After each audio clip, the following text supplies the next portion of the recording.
Since the limitless mind of the sole guide of the world has upon thorough investigation seen its preciousness, all beings wishing to be free from worldly abodes should firmly take hold of this precious awakening mind.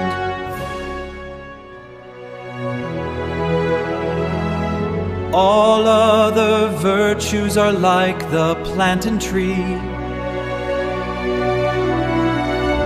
for after bearing fruit, they simply perish.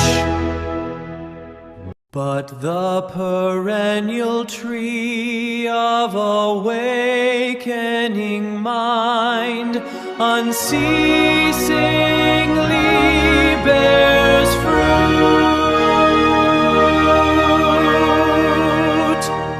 and thereby flourishes without end.